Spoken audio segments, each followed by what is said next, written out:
जी औज़ुबिल्लाहि मिनश्शैतानिर्रजीम बिस्मिल्लाहिर्रहमानिर्रहीम। आज के हम recorded session of power generation को स्टार्ट करते हैं और उसके लिए मैं स्क्रीन थोड़ी देर में शेयर करता हूँ, तो आप तक जो डिस्कशन है डिटेल है वो पहुँच जाएगी।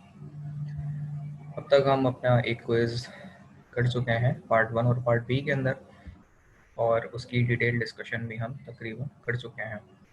इसके अलावा पावर जनरेशन के हवाले से मैंने एक चीज़ और डिस्कस की थी, जो कि लेक्चर नंबर 5 में हम डिस्कस कर रहे थे रिगार्डिंग सोलर एनर्जी।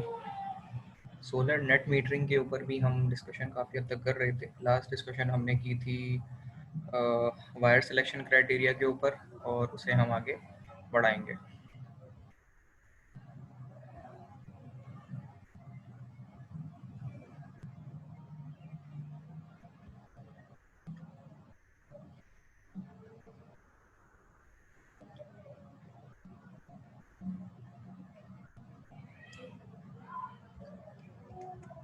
इस स्लाइड को हम डिस्कस कर रहे थे, और इसमें हमने वायर सिलेक्शन क्राइटेरिया वगैरह भी देख लिया था। वायर का साइज़ क्या होना चाहिए, वायर की सेफ्टी किस तरह ख़राब होती है, आरसीसीबी और ईएलसीबी को हमने डिस्कस कर लिया था। इसके अलावा स्क्रीन शायद मैंने शेयर नहीं की, वो कर देता हूँ। ये वाली।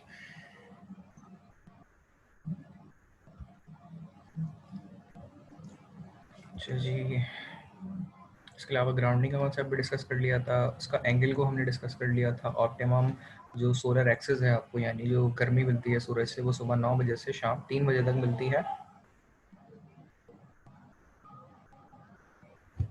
और इसके अंदर हमारी साया नहीं मिलता हमें तब, एज लॉन्ग एज पॉसिबल 9 से 3 तक। तो ये 6 घंटे में मैक्सिमम आपको इरेडियंस सन से मिल रही होती हैं। वेदर कंडीशंस और दीगर चीज़ों को भी हमने डिस्कस किया था। इसके अलावा हमने रूफ में किस तरह करते हैं इसकी वीडियो के बारे में मैंने डिस्कशन की थी लास्ट सिनेरियो के अंदर। ये बड़े साइज़ के जो पैनल है वो हमारी यूनिवर्सिटी की छत पे भी लगे हुए हैं, वो भी डिस्कस किए थे हमने। इसके बाद पोल माउंटेड कंसिडरेशन वगैरह के ऊपर हम बात कर रहे थे। ट्रैकिंग कंसिडरेशन 15% विंटर में होती है और 30% समर में होती है, तो ये भी डिस्कशन हमने कर ली थी। ट्रैकिंग से मुराद ये कि मैक्सिमम जो पीक ऑफ द इरेडियंस आपको मिलती है विंटर में, वो 15% हो जाती है, जबकि समर में 30% होती है, वो इंक्रीज हो जाती है, मतलब सॉरी। अच्छा, साथ ही साथ ये हमने रोबोटिक वे में इसके एंगल इंक्लिनेशन को देखा था, ये किस तरीके से वेरी कर सकता है और इसको कम और ज़्यादा कर सकते हैं। उसके एक परफेक्ट ट्रैकिंग पॉइंट को मद्देनज़र रखते हुए ये भी हम डिस्कस कर चुके थे लास्ट। उसके बाद हमने ये मोटराइज लेवल पे डिस्कस किया था, पैसिव लेवल और एक्टिव लेवल के हमारे जो सोलर्स होते हैं। तो एक्टिव लेवल के linear actuator, motor control by sensors, flow the sun throughout the delay, इसके मुताबिक हमने ऐसे देखा था।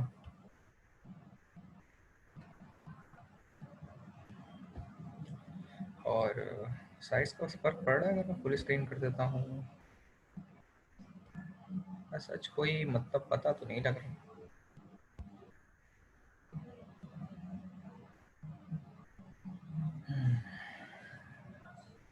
Sensors follow the sun throughout the day.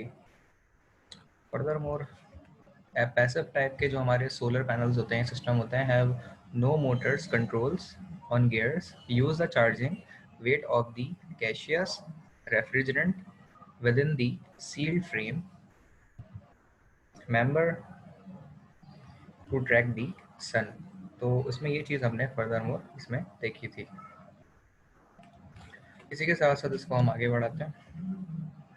Roof mounted consideration जो है ये भी डिस्कस की थी हमने कि रूफ पे डायरेक्टली भी माउंट कर सकते हैं अगर इस तरीके से। बाहर ममालिक में तकरीबन इस तरह के घर बने हुए होते हैं अमूमन, वैसे शहर में या कराची में इस तरह के घर नहीं है, लेकिन वहाँ पर भी अगर इस तरह का घर है जो कि स्लाइड स्लूप लेवल पे है रूफ का, तो वहाँ पे भी इसको सेट किया जा सकता है। Simple and cheap to install, offer no flexibility in the orientation of your solar panel, can only support small photovoltaic unit। तो उसके लिए ये चीज़ कर सकते हैं। बाकी फिर इसकी फीचर्स हैं उसमें। इसके अलावा जो बिल्डिंग इंटीग्रेटेड पीवीज हैं कि जब आप उसको इंस्टॉल करें तो डायरेक्टली पीवी लेवल की इंटीग्रेशन कर लें तो उससे भी काफ़ी हद तक इलेक्ट्रिसिटी प्रोड्यूस हो सकती है। जैसे ये जो लेवल्स हैं ये सारे सोलर के लगे हुए हैं, तो वहाँ से भी इस तरह इलेक्ट्रिसिटी मिल सकती है। इन्फॉर्मेशन के लिए हर चीज़ एग्जाम के पॉइंट ऑफ व्यू से पढ़ना तो अजीब बात है। Pakistan flat plate tilt on the latitude annual, तो उसके मुताबिक ये चीज़ बताई गई है कि पाकिस्तान के अंदर किस तरीके से वो फ्लैट प्लेट होती है जो कि लैटिट्यूड एनुअल के मुताबिक दी गई है। तो जो हमारे कोयटा और इन जगह के इलाके हैं इनमें तकरीबन काफ़ी हद तक कम होती है गर्मी या टेम्परेचर। और ये आपके बलूचिस्तान का कुछ एरिया, कोयटा में तो अमूमन बहुत कम ही मिलता है आपको, लेकिन बलूचिस्तान के एरिया में काफ़ी हद तक 45 डिग्री तक लेवल भी चला जाता है। सर्दी भी ज़्यादा होती है और गर्मी भी ज़्यादा होती है क्योंकि वो सहरा के इलाके हैं ज़्यादातर इसमें। इसके अलावा जो पंजाब और इस्लामाबाद, लाहौर, पेशावर के इलाके हैं यहाँ पे गर्मी ज़्यादा होती है, तो वहाँ पे इरेडियंस आपको ज़्यादा मिलेगी उसके मुताबिक। तो यहाँ पे ये चीज़ मेंशन भी है। तो ये इरेडियंस के मुताबिक चीज़ दी गई है, इरेडियंस के मुताबिक। तो ये यूएस 8 की रिपोर्ट के मुताबिक इरेडियंस का चार्ट शेयर किया गया है। सर जी, फर्दर मोड जो है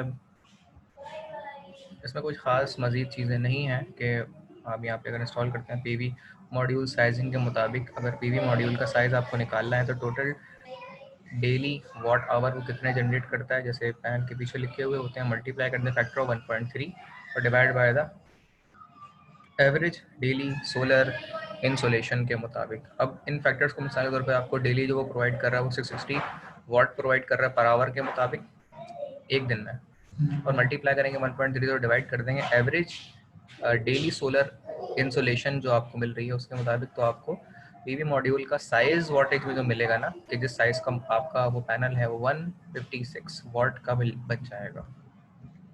उसके मुताबिक पीवी मॉड्यूल का साइज़ अगर 56 है तो फिर उसके मुताबिक ये चीज़ हो सकती है, और फिर 160 तक इसको अप्रॉक्सीमेट किया जा सकता है अप्रॉक्सीमेशन के मुताबिक। बैटरी साइजिंग और दीगर चीज़ें भी बहुत मैटर करती हैं उसमें।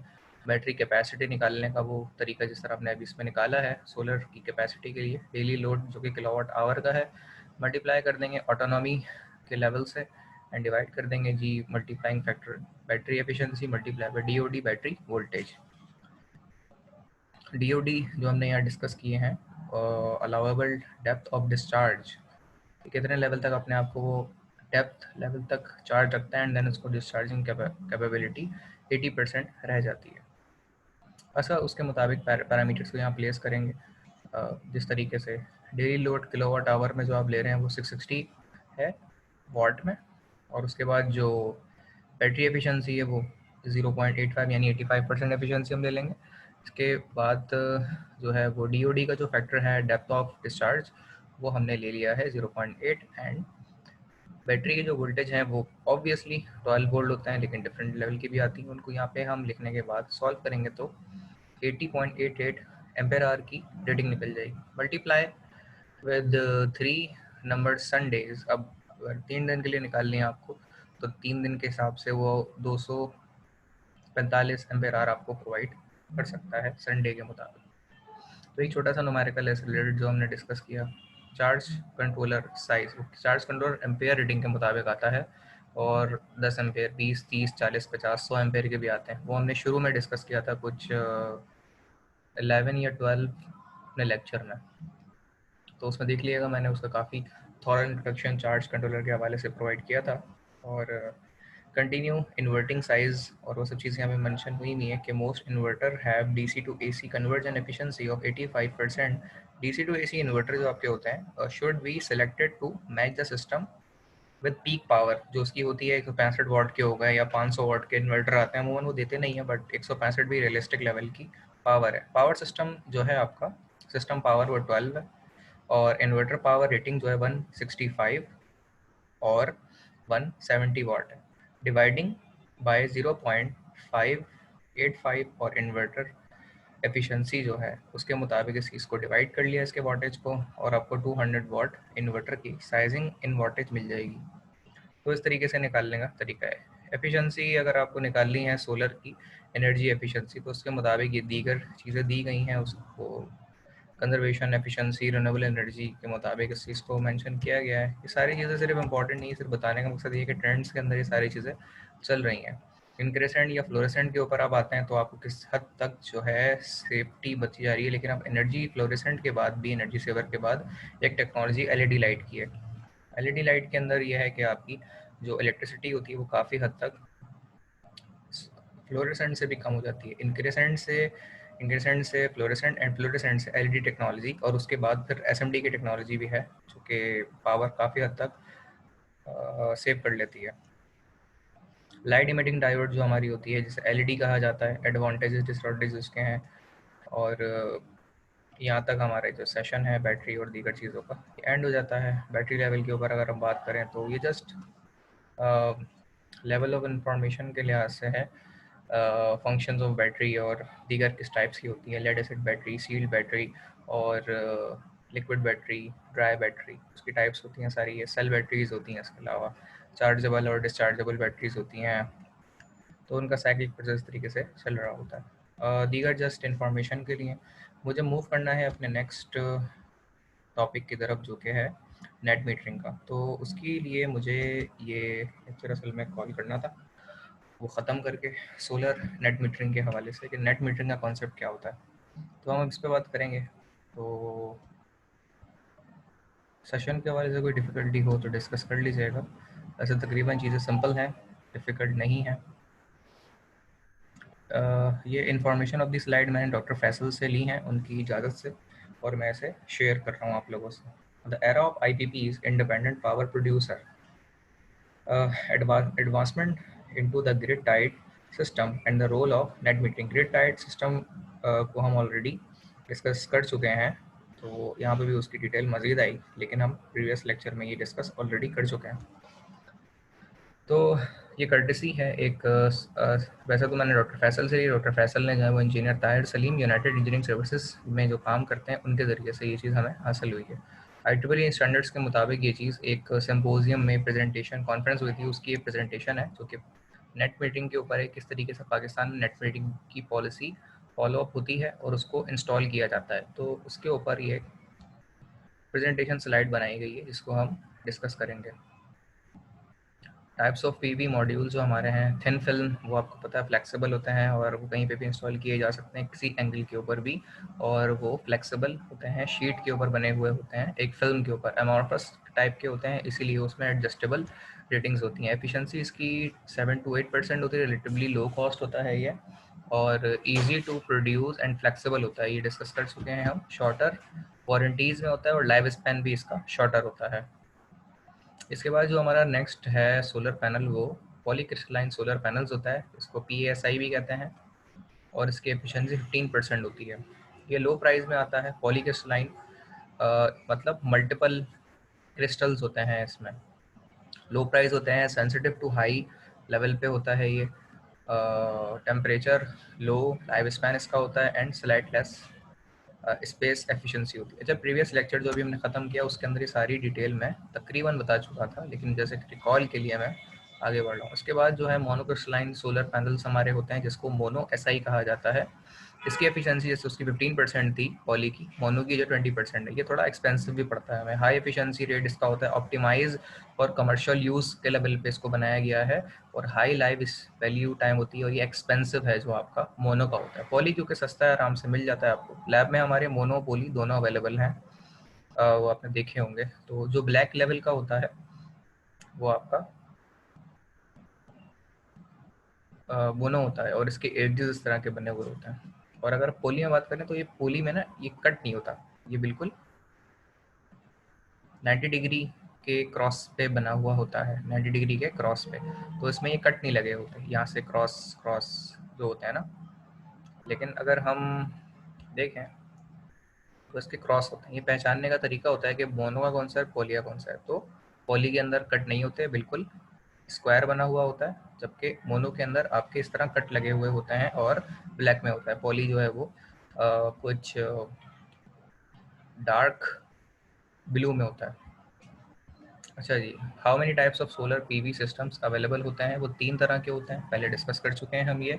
Of grid PV system. Of grid का मतलब ये होता है कि ये जो इलेक्ट्रिसिटी प्रोड्यूस होती है वो सिर्फ हम excess electricity is store in batteries for backup. Batteries को स्टोर करते हैं और बैटरी से अपने पर्टिकुलर लोड्स को चला लेते हैं। हम इससे कोई भी लोड नहीं चलाते। तो आई मीन ये चीज़ ग्रिड को सेल नहीं करते, ऑफ ग्रिड है। तो यूटिलिटी को इससे सेल ना करने के इस पीवी सिस्टम को ऑफ ग्रिड पीवी सिस्टम कहा जाता है। ठीक है। तीसरी कैटेगरी जो हमारी होती है वो ग्रिड टाई पीवी सिस्टम है, जो कि ऑलरेडी हम डिस्कस कर चुके हैं। Excess electricity is sold back to the grid. अगर आपकी इलेक्ट्रिसिटी एक्सेस अमाउंट में प्रोड्यूस हो जाए तो हम उसे सोल्ड कर सकते हैं यूटिलिटी ग्रिड। ठीक है। एक है ऑफ ग्रिड और ये है ग्रिड टाइड पीवी सिस्टम। तो ऑफ ग्रिड में सेल नहीं करते यूटिलिटी को, और ग्रिड टाइड के अंदर हम इलेक्ट्रिसिटी को सोल्ड करते हैं अपने यूटिलिटी को। Excess electricity is sold back to the grid. अगर एक्सेस इलेक्ट्रिसिटी आप प्रोड्यूस कर रहे हैं तो जो भी इलेक्ट्रिसिटी प्रोड्यूस हो रही है डायरेक्टली सोल्ड करते हैं, एक्सेस नहीं है। Generating electricity is sold back to grid.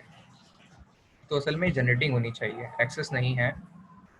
तो एक्सेस तो मतलब एक्स्ट्रा लेवल पे होती है, तो मैं इसे करेक्ट कर लेता हूँ।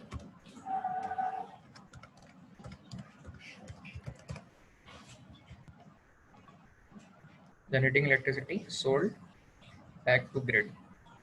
अच्छा, यहाँ पे हम बात करते हैं कि जो एक्सेस इलेक्ट्रिसिटी है, हाइब्रिड पीवी सिस्टम हमारे तीसरी कैटेगरी के पीवी सिस्टम है। एक होता है ऑफ ग्रिड, एक होता है ग्रिड टाइप पीवी सिस्टम।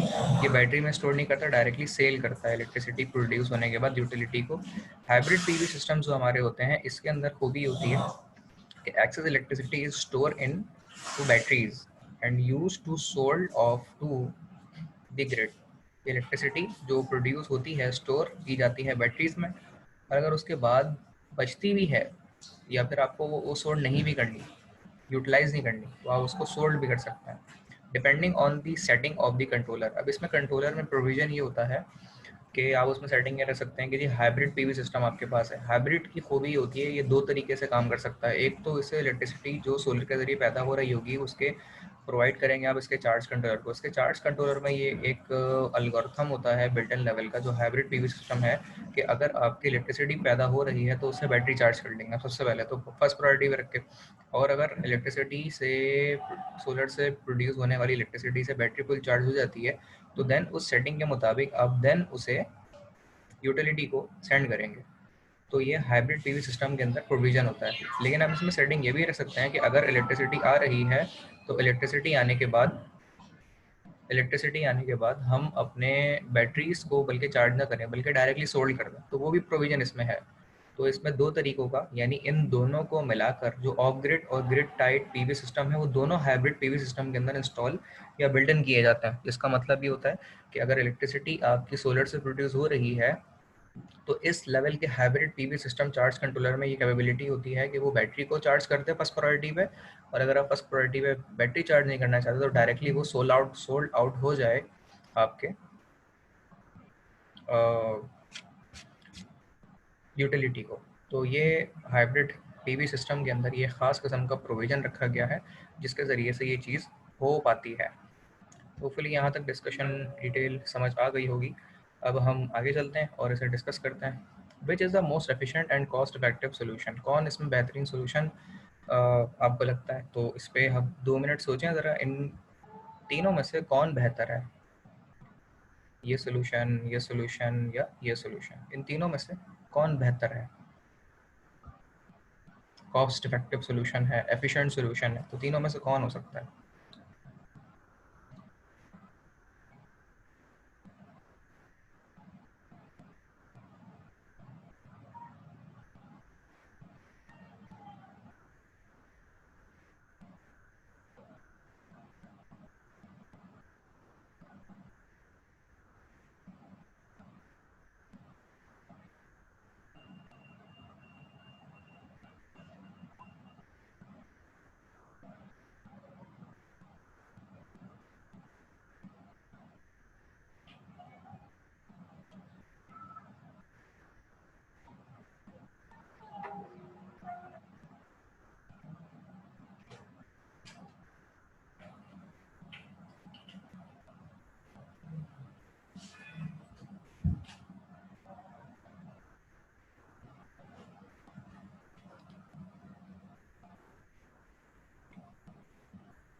चाहे यहाँ तक हमने डिस्कस कर लिया है कि किस तरीके से इलेक्ट्रिसिटी इनमें से कौन सा बेहतर होता है। Depend upon the client requirement के मुताबिक चीज़ देखी जाती है। क्लाइंट क्या चाहता है कि उसे जस्ट जो इलेक्ट्रिसिटी प्रोड्यूस हो रही है उससे हम अपने बैटरी को स्टोर करें बैटरी में, और उसके मुताबिक फिर उसको यूटिलाइज़ करें, या फिर उसे ग्रिड टाइड इन्वर्टर के तौर पे मैकेनिज्म सोलर सिस्टम का रखना है तो उसके हिसाब से फिर चार्ज कंट्रोलर वहाँ पे इंस्टॉल किया जाएगा। इसका मतलब ये होता है कि इलेक्ट्रिसिटी जो प्रोड्यूस हो रही है उस इलेक्ट्रिसिटी को प्रोड्यूस करने के बाद उसको डायरेक्टली सोल्ड कर दिया जाए, बैटरी में स्टोर ना किया जाए। तो ये वाली चीज़ जो है वो यूनिवर्सिटी में भी लगी हुई है, जो पूरा 500 किलोवाट का एक सोलर सिस्टम पूरा लगा हुआ है।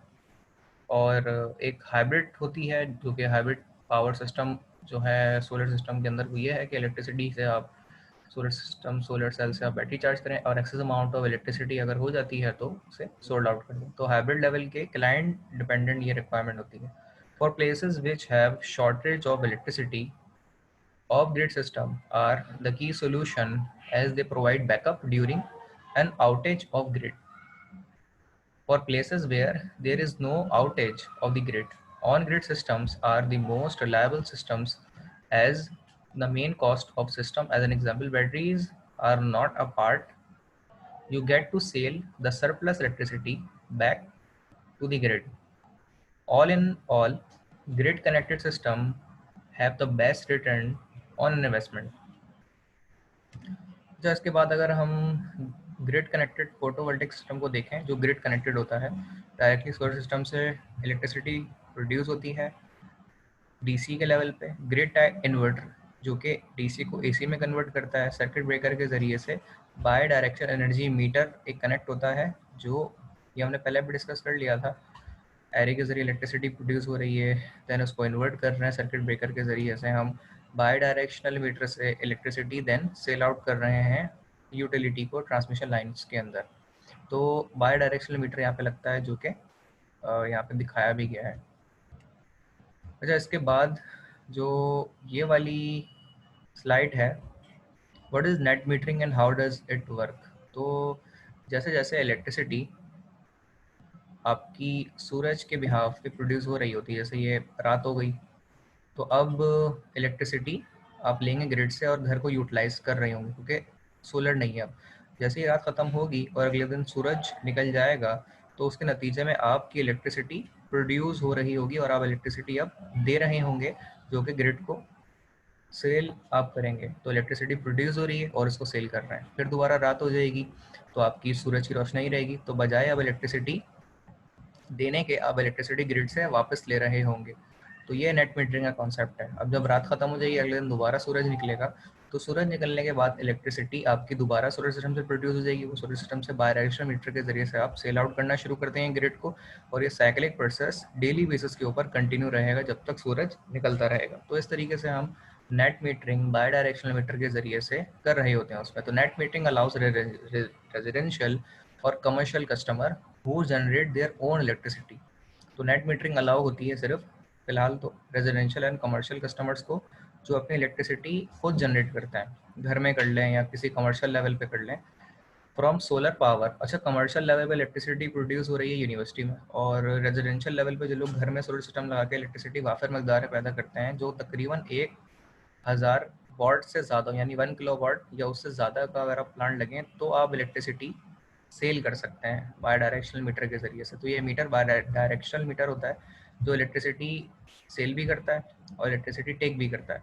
तो ये इस मीटर की क्वालिटी होती है जिसे बाय डायरेक्शनल मीटर कहा जाता है। Who generate their own electricity from solar power to sell the electricity they earn use back into grid. अच्छा, उसके बाद के प्रोसीजर क्या है नेट मीटरिंग पाकिस्तान में इंस्टॉल करने का। तो उसमें ये बताया गया है कि अगर आपको सोलर सिस्टम को इंस्टॉल करवाना है अपने घर में, तो सोलर पैनल को इंस्टॉल करने से पहले आपको एक एप्लीकेशन देनी होती है अपनी यूटिलिटी को as IPP, independent power producer के तौर पे। इंडिपेंडेंट पावर प्रोड्यूसर का लाइसेंस लेने के लिए आपको वो लाइसेंस होल्डर होना ज़रूरी है। तो बाय डायरेक्शनल मीटर लगाने के लिए आपको करना ये पड़ता है, अगर आप डिस्को हैं बाकायदा, डिस्को से मुराद के जो इंडिविजुअल लेवल पे जो इलेक्ट्रिसिटी आप पैदा करते हैं बीइंग अ कंपनी, तो उसका लाइसेंस लेने का प्रोसीजर उसमें ये होता है कि बाई डायरेक्शनल मीटर इंस्टॉल करना होता है। सिस्टम आपका पहले लगा हुआ होता है, लगवाना होता है, लेकिन फर्स्ट ऑफ ऑल आपको एप्लीकेशन देनी होती है ताकि लाइसेंस ले सकें। तो एप्लीकेशन आप देते हैं नेपरा को, national electric power regulatory authority. ये टैरिफ डिसाइड करती है मुल्क का कि रेजिडेंशियल लेवल का क्या होगा टैरिफ, और कमर्शियल लेवल का क्या होगा, और इंडस्ट्रियल लेवल का क्या होगा। उसको तय करने के बाद ये एप्लीकेशन लेती हैं, और ये एप्लीकेशन लेके ऑल्टरनेटिव एनर्जी डेवलपमेंट बोर्ड, जो कि AEDB का एक बोर्ड होता है, वो आपको यहाँ पे अलाउ करता है। एंड देन एप्लीकेशन जब अलाउ हो जाती है दोबारा नेपरा के पास जाती है, और नेपरा अलाउ करता है कि आपको लाइसेंस दिया जाए। तो फिर आपको जब लाइसेंस मिल जाता है तो आप एज अ डिस्को से मुराद कंपनी जो होती है, जो कमर्शियल लेवल पर इलेक्ट्रिसिटी प्रोड्यूस करेगी बाई डायरेक्शनल मीटर के तौर पे, तो वो सोलर सिस्टम को वेंडर के जरिए से सोलर पैनल इंस्टॉलेशन करवाती है इलेक्ट्रिसिटी, क्योंकि लाइसेंस उसके बाद होता है, देन वो सारा काम प्रोसीजर बेस करवा देती है। तो ये लाइसेंस जनरेट करने का और नेट मीटरिंग का पाकिस्तान में as a independent power producer of the company, जो कि कमर्शियल लेवल के ऊपर आप करते हैं या इंडस्ट्रियल लेवल के ऊपर इलेक्ट्रिसिटी अगर पैदा करें, तो उसका ये तरीक़ेकार है। अच्छा, इरेडियंस फॉलिंग इन कराची अगर आप देखें तो क्लाउड कवरेज जो है वो ये वेरी कर रही होती है, ये आवर्स के मुताबिक हैं, और ये ग्राफ उस तरीके से दिखा रहा है कि सूरज किस तरह चमकता है। एडवांटेजेस ऑफ नेट मीटरिंग क्या है कि net metering helps you to balance your solar electricity use के मुताबिक उसको बैलेंस करता है। आप इसमें, क्योंकि टैरिफ आपको जो यूटिलिटी है, के इलेक्ट्रिक हुई या आपकी हेस्को, हैपको, पैपको, क्वेस्को, कोई भी इलेक्ट्रिसिटी जो प्रोवाइड करे, उसका जो टैरिफ है, रेट ऑफ इलेक्ट्रिसिटी है, वो बहुत ज़्यादा एक्सपेंसिव है। तो उससे बेहतर ये है कि इलेक्ट्रिसिटी आप खुद पैदा कर लें, और आने वाले टाइम में जिस तरीके से इन्फ्लेशन रेट बढ़ रहा होगा, तो टैरिफ का रेट भी इंक्रीज़ होगा, और उसके नतीजे में इलेक्ट्रिसिटी आपको और महंगी पड़ेगी, और ये टैरिफ फ्यूचर में बढ़ता ही जाएगा। तो रेजिडेंशियल लेवल के ऊपर जो आप कंज्यूम इलेक्ट्रिसिटी कर रहे हैं वो आपको महंगी पड़ेगी, तो उससे बेहतर ये है कि इलेक्ट्रिसिटी आप अपने लेवल पे प्रोड्यूस करें, और नेट मीटरिंग करते हुए इलेक्ट्रिसिटी खुद भी यूटिलाइज़ करें, और उसको परचेज़ भी कर दें, सेल भी कर दें। अच्छा, एडवांटेज ऑफ नेट मीटरिंग जो है उसमें फ़ायदे ये हैं कि giving value to the community, और hedge against the rising utility rates होते हैं, increase the value of property आपकी बढ़ती है, इससे रिड्यूस इलेक्ट्रिसिटी बिल हो जाता है। सबसे बड़ी अहमियत यह है इसकी। State and local rebates and tax incentives इसके आपको मिलते हैं, क्योंकि आपको इलेक्ट्रिसिटी जब भी यूटिलिटी से लेंगे तो उसके अंदर sales tax, income tax, sale tax, और इसके अलावा जो एडिशनल किस्म के सरचार्ज उसमें लगते हैं, टीवी लाइसेंस फीस है, और इसके अलावा जो फ्यूल एडजस्टमेंट सरचार्जेस होते हैं, और जो ऑयल, अगर फर्नेस ऑयल महंगा ख़रीद लिया जाए जिसकी मद में हम पैसे अदा करते हैं फ्यूल सरचार्ज के नतीजे में, तो वो सबसे आप बच जाएंगे। क्यों बच जाएंगे हम? क्योंकि जितने ज़्यादा यूनिट के ऊपर हमारा बिल जाता है, उतना ज़्यादा उन सब का टैक्स लेवल का ऊपर जाता है। इलेक्ट्रिसिटी ड्यूटी जो कि इलेक्ट्रिक खुद कंज्यूम करती है वो बढ़ता है। आपका अगर ऑयल सरचार्ज आ रहा है वो बढ़ेगा, इलेक्ट्रिसिटी ड्यूटी बढ़ेगी, टैक्स बढ़ जाएगा, और हर चीज़ के रेट के मुताबिक इनकम टैक्स वगैरह वो सब भी इंक्रीज़ होगा। तो अगर आपका ओवरऑल आप अपनी इलेक्ट्रिसिटी खुद प्रोड्यूस कर रहे हैं, तो के इलेक्ट्रिक का अगर आपके घर में बिल आता है, या हेस्को, हैपको, वेस्को वगैरह का बिल आता है, तो वो ऑलरेडी कम आएगा, उसका इंसेंटिव मिलेगा, और टैक्स लेवल के ऊपर भी आप उसमें बचत कर सकते हैं। तो नेट मीटरिंग का ये फ़ायदा है। Creative revenue from unused roof place. अब इसमें यह है कि आपकी जो छत होती है वो खाली होती है, अगर वहाँ पे सोलर सिस्टम को इंस्टॉल कर भी लिया जाए तो रूफ का जो स्पेस है वो यूटिलाइज हो जाएगा, और वो क्रिएटिव लेवल के ऊपर इलेक्ट्रिसिटी प्रोवाइड करने लग जाएगी, और उसका स्पेस यूटिलाइज हो जाएगा, क्योंकि ऑलरेडी वो किसी काम में नहीं आ रही, तो क्यों ना उसको हम इस्तेमाल कर लें इलेक्ट्रिसिटी प्रोड्यूस करने में। Provide insulation from the direct sunlight, मिसाल के तौर पे किसी का घर अगर टीनों का है, और या उसके चादरों का है, या उसके घर पे ऊपर स्लैब लगे हुए हैं, या छोटी ब्लॉक लगी हुई हैं, तो डायरेक्ट अगर सूरज की रोशनी पहले स्ट्राइक करेगी, तो आपके पैनल अगर लगे हुए हैं वहाँ पे, तो डायरेक्टली उस पर एब्जॉर्ब होगी, और देन आपकी जो बाकी चादरें और दीगर जगहें वो इतनी ज़्यादा गर्म नहीं होगी, तो उससे फ़ायदा है। अच्छा जी, तो सोलर पैनल लगाने का ये भी फ़ायदा होगा कि छत ज़्यादा गर्म नहीं होगी, क्योंकि उसकी सारी गर्मी जो है वो सोलर पैनल अपने अंदर एब्जॉर्ब कर लेगी, और छत बहुत ज़्यादा गर्म नहीं होगी, तो उसका एक फ़ायदा ये भी है। Decrease in transmission and distribution losses. अच्छा, इससे फ़ायदा मज़ीद ये भी है कि जब आपकी इलेक्ट्रिसिटी आप मेजॉरिटी लेवल पे सब लोग बहुत ज़्यादा प्रोड्यूस करने लग जाएंगे तो ट्रांसमिशन लाइन और जो यूटिलिटी है उसकी इलेक्ट्रिसिटी बहुत कम लोग ख़रीदने वाले होंगे। ये एक फ्यूचर लेवल की उसकी एक्सपेक्टेशन है, तो उसके मुताबिक होगा ये कि वो इलेक्ट्रिसिटी की डिमांड उनकी कम हो जाएगी, और जब डिमांड कम हो जाएगी तो फिर यूज़ करने वाले कम लोग होंगे, तो इस हिसाब से जो लॉसेस होंगे ट्रांसमिशन लाइन में वो काफ़ी हद तक कम हो जाएंगे, और उससे ये फ़ायदे भी हैं नेट मीटरिंग करने के। अच्छा, नेट मीट एक ये बिल लगा हुआ है, इसको अगर हम गौर से देखें नेट मीटरिंग का, तो एक ये शख्स का बिल है जो आया है। इसमें अगर हम देखें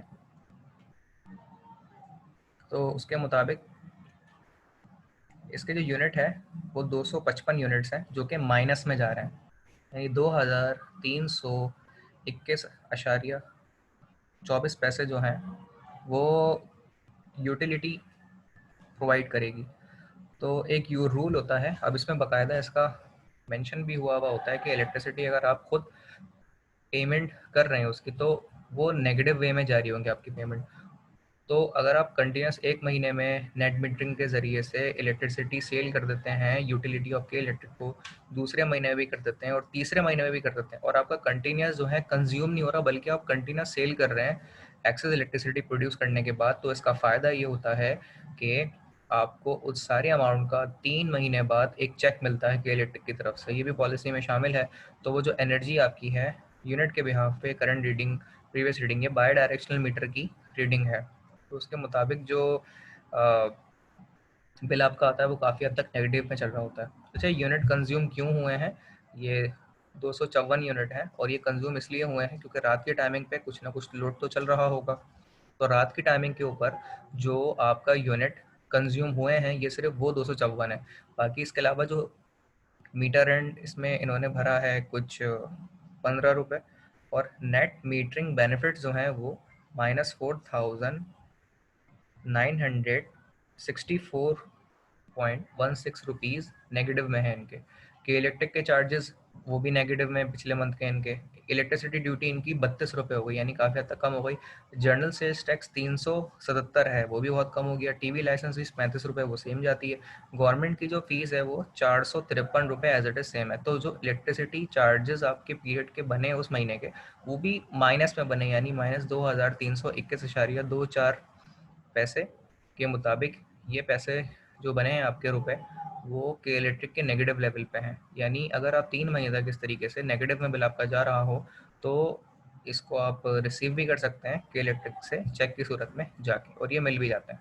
तो ये पॉलिसी है कि एक सैम्पल है एक्चुअल, और ये रियल लेवल के ऊपर नेट मीटरिंग का एक बिल है जो कि कंज्यूमर लेवल के ऊपर जनरेट हुआ है, और इसकी यूटिलाइजेशन भी हमें नज़र आ रही है।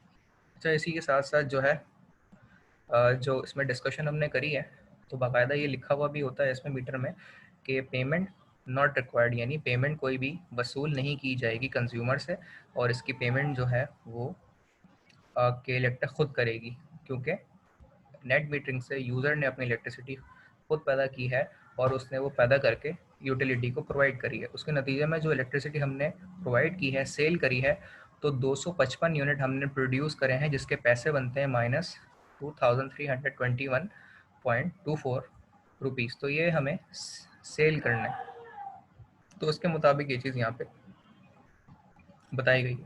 तो यहाँ से हमें फ़ायदा ये पता लग रहा है कि नेट मीटरिंग करने के बाद काफ़ी हद तक हमें इससे बचत हो जाती है, और नेट मीटरिंग के इस तरीके से बेनिफिट हमें मिलता है। लेकिन अगर हम ये बाई डायरेक्शनल मीटर की इंस्टॉलेशन करवाने का तरीका ये होता है कि इलेक्ट्रिक के ज़रिए से कि हम एप्लीकेशन बाकायदा जाके देते हैं, जो हमारे IBCs होते हैं, इंटीग्रेटेड बिजनेस सेंटर, जहाँ पे बिल की एडजस्टमेंट होती है, किस्तें करवाई जाती हैं, तो वहाँ जाके हमें एप्लीकेशन देनी होती है बाई डायरेक्शनल मीटर की कि हम अपने घर में इंस्टॉल करवाना चाहते हैं, क्योंकि आप डायरेक्टली सोलर पैनल घर पे लगा के इलेक्ट्रिसिटी प्रोड्यूस नहीं कर सकते। नेपरा, वापडा और के इलेक्ट्रिक की ये पॉलिसी है कि अगर हम खुद इलेक्ट्रिसिटी प्रोड्यूस कर लें और उसको यूटिलाइज़ कर लें तो ये एक जुर्म है, और इसका बाकायदा चालान होता है। मिनिमम जो इसका चालान है वो 50,000 का है, जो काफ़ी लोगों का हुआ भी है, उन्होंने बताया था आई थिंक।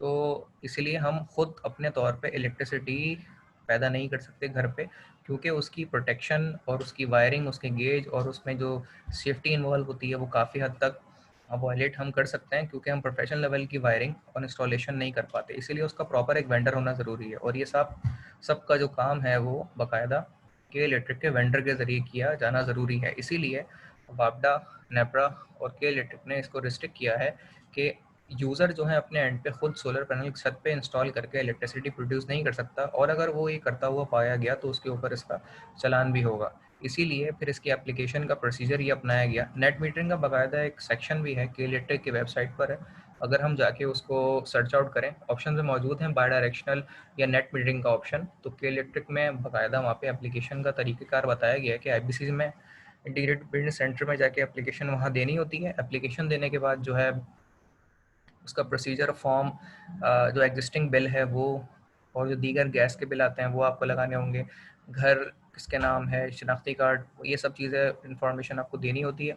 और फिर वो वेंडर की लिस्ट प्रोवाइड करते हैं हमें। वेंडर की लिस्ट के मुताबिक हमें वेंडर सेलेक्ट करना होता है कि हम इस वेंडर से इंस्टॉल करवाना चाहते हैं, तो फिर वो वेंडर सेलेक्ट होता है और उसके मुताबिक वो आके इंस्टॉल घर में करता है। अच्छा, फिर इसकी बाकायदा जो एप्लीकेशन है, के इलेक्ट्रिक वो एप्लीकेशन लेके लाइसेंस के लिए रिक्वेस्ट जनरेट करती है अपने यूज़र के बिहाफ पे, कंज्यूमर के बिहाफ पे, कि इस यूज़र को अपने घर पे इंस्टॉल करना है सोलर सिस्टम, तो उसके लिए लाइसेंस जनरेट किया जाए। तो वो एप्लीकेशन जाती है नेपरा, और नेपरा या वापडा के ज़रिए से वो अप्रूव होती है, फिर के इलेक्ट्रिक में आती है, और के इलेक्ट्रिक के ज़रिए से उसका लाइसेंस बन के यूज़र को प्रोवाइड किया जाता है।